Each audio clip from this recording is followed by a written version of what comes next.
I'm not even gonna hold y'all, bro. I'm gonna need a squig. You hear that? Squig of some water real quick. Hold up. I didn't drink a little bit too much. Bro. I've been drinking since probably like the mid quarter, the mid of the first quarter of this game. I ain't even gonna hold y'all, bro. I had to take like 25 minutes to process this whole situation.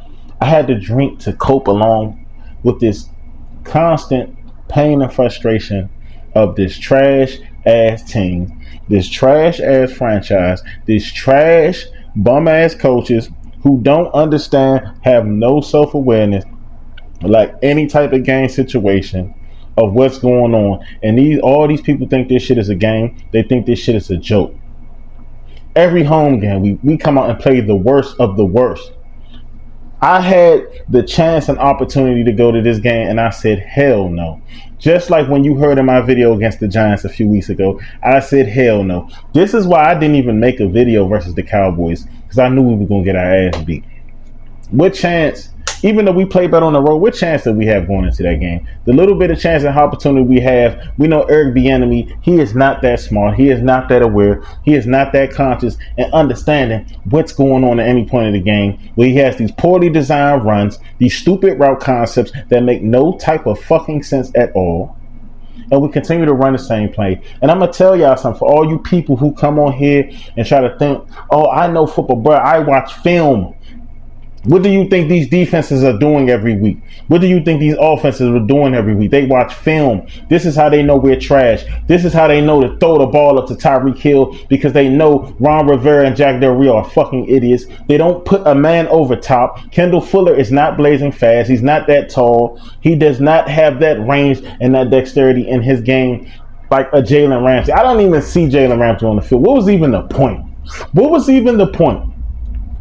When your star receiver, a guy you pay $24 million a year, a guy who we complained about making the Pro Bowl last year, which he finally did. We said, oh, he deserves to be on 100, top 100 players again. And we complained about the ranking he was at, 94th this year. He comes out and stinks it. But I didn't even see a pass attempt.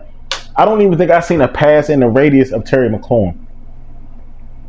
Now, a lot of you guys are going to say, well, he must be hurt, which can be true.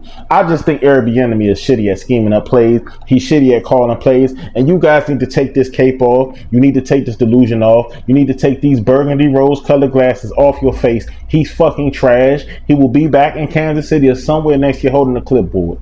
Anybody that has him as a head coach is a fucking idiot. He's a fucking bluff. He does not deserve to ever be a head coach again. Neither does Jack Del Rio deserve to be a coordinator head coach ever again in the NFL. Ron Rivera, you're a nice guy. You don't deserve a job ever again in the NFL. Like, never, ever again do you deserve any type of job. Now it was clear as day. Cam Newton pretty much carried you guys. He carried you guys. Those 3 seasons you did get over 500. In the year you went 15-1. You made the Super Bowl. That was all Cam, because Cam didn't even have a receiver that year. It was so much wrong with this game. And I knew this game was going to be weird. Just for the fact that Jamin Davis had a good game. Couldn't get no pressure on the quarterback. You know, KJ Henry had a good few stops. The two guys in the middle who don't do shit. You know, Deron Payne, he looked good last year. He had 11.5 sacks.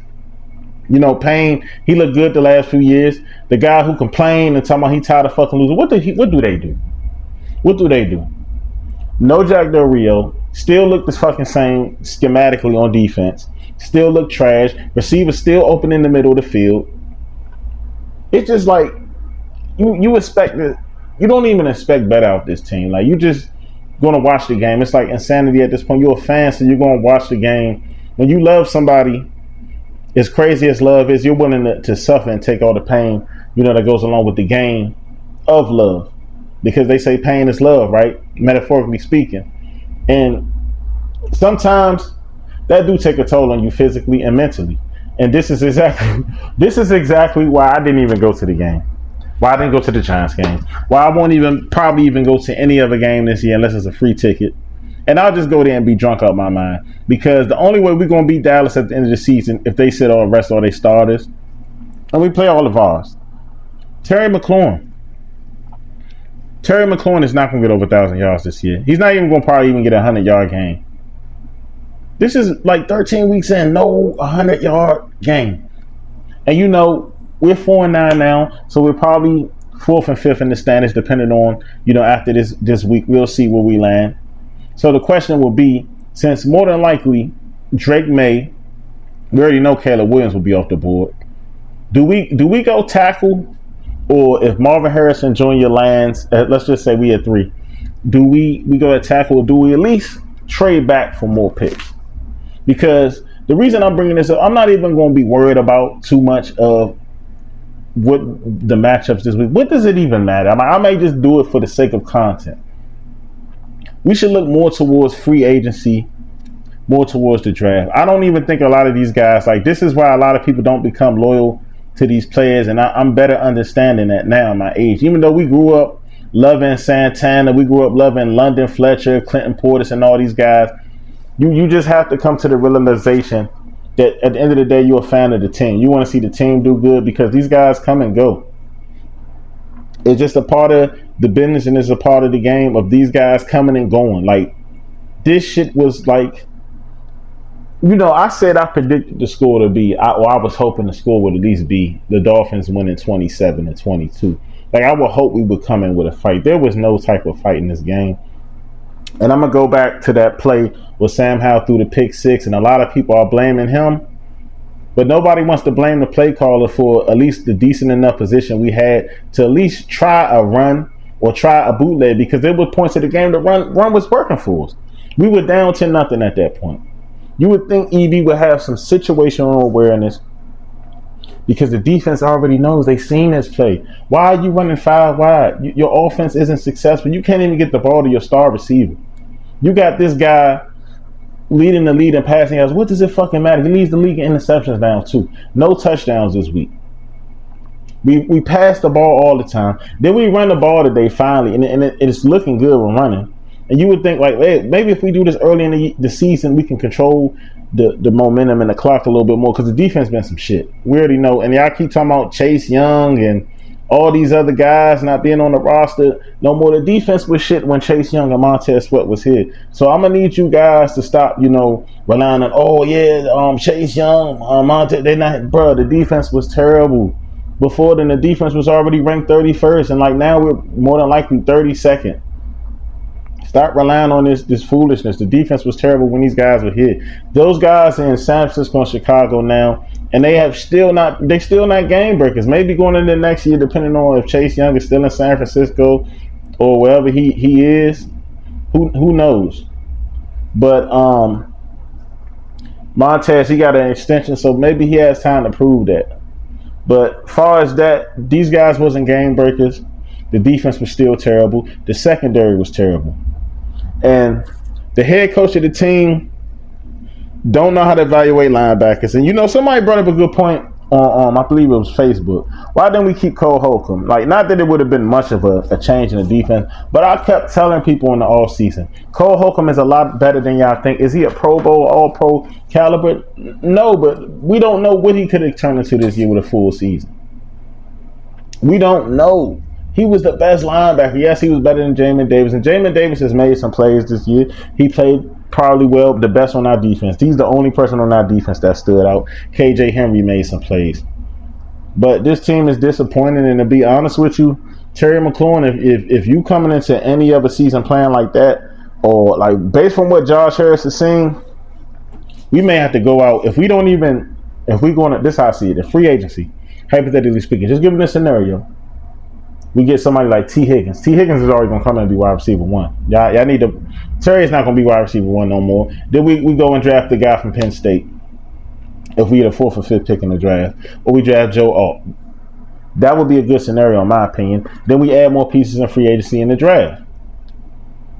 But if not, we address the left tackle position in free agency. And if Marvin Harrison Jr. is there, you got to take the shot. You got to take the chance. You got to figure it out. You see guys, the GM in Philly, how he takes risks, how he takes trades. He done all this stuff. Nobody's seen Philly coming out that hard last year when they made all those trades. Phillies finished like the year before with like 8-9 wins, like 9-8. They weren't that good the year before, but he figured out what they needed and he got it done. He figured out the coach. This whole roster needs a makeover. You might not even see Terry next year. You might not. Who knows? But Terry has that so big of a contract. He may be here for another year, and depending on how he plays, how they feel, they may just let it run out. But we need another receiver. Jahan Dotson, about 2 catches. The most consistent receiver this year, even though it might not show in the stats because he's missed a lot of games, and he isn't the primary receiver, is probably Curtis Samuel. To be honest with you, like it may not show in the stats, but if you watch the film and stuff, he's been the most consistent receiver. Terry McLaurin was non-existent this game.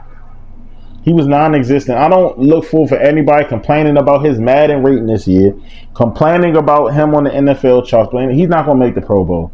Amon St. Brown or DJ Moore got your spot.